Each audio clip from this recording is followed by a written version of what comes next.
ever rework songs that you've already done? Re-release them? Oh yeah, in a way that was a reworking that one because one version was already done. That song's called Night Garden. Mm-hmm. It was inspired by an airline magazine article. I was reading some of the greatest stuff goes into those magazines, and there was this elderly African American gentleman who was a famous gardener. He's passed away. I tried to find him, and he wrote this beautiful article about night gardens. And I'm not even a gardener. I don't know anything. I just couldn't put it down. And then I already had that groove, that boom, boom, boom, boom, boom, boom, boom, boom, boom. So I cut it with Eric Beyondo, who played the trumpet and drums on that, and it sat, and you know, we recorded in Brooklyn and in Pennsylvania, and then concurrently to all that, I've known Mike Garson. He's David Bowie's piano player, and he played the lead piano on that. And I've known him since the 90s, and we kept in touch and did a symphony event, a string of things around this symphony event. Communicated and talking about collaborating on a book and some other things. And we never actually recorded together, so I finished that track.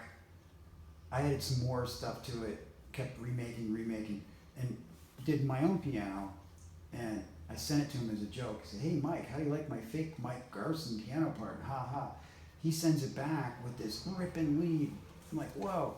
I mean, this guy's a monster. He played on Aladdin Sane, the crazy, that piano solo he did on Aladdin Sane, he says, I never go a week without someone bringing that up. And Chick Corea said, Mike Garson doesn't play the piano, he eats it. But and then Bowie brought him in, he said Mike said he wasn't even familiar with his music. He knew Mick Ronson from some other channel. And they brought him in, they needed a keyboard player, he was changing the band out.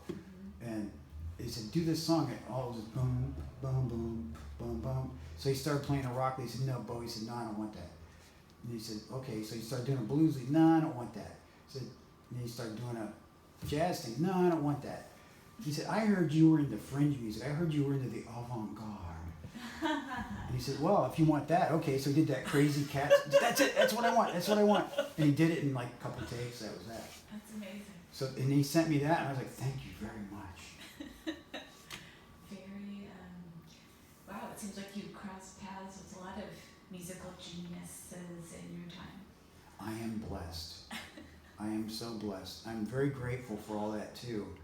And it seems like this big pinball machine, and you hit the lever again and it bounces back up there and you hit some lights. Right. And you might go days and days, and all of a sudden an idea comes along, or a person, an inspiration, like my fiance, who's a recording artist in her own right, and has a hugely wonderful project that's going to hatch this year.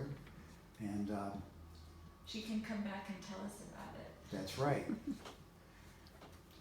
And remind us again the best website where we can check your latest information. My name is Johnny J. Blair, singer at large, and you'll find me under that search. I do have a new website.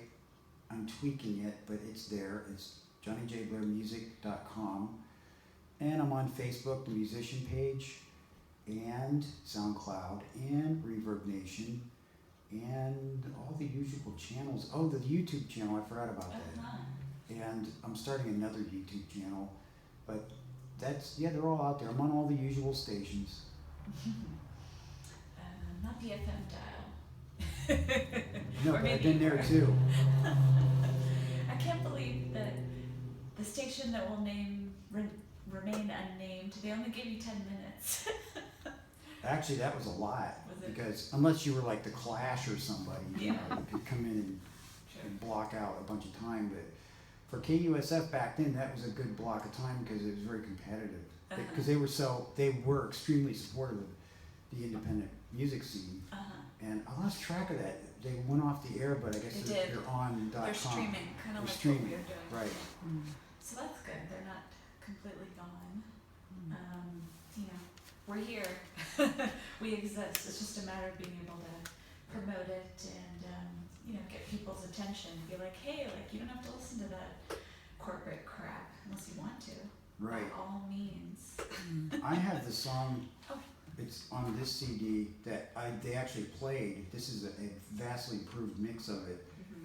It's a song about San Francisco. Okay. It's a tongue-in-cheeky take on the then election. You want me to play it? That would be great. It's number 4. It's called One Planet, One Utopia, One Helmet. Number 4. Oh, I already have it in there. Yes, you do. Is that you?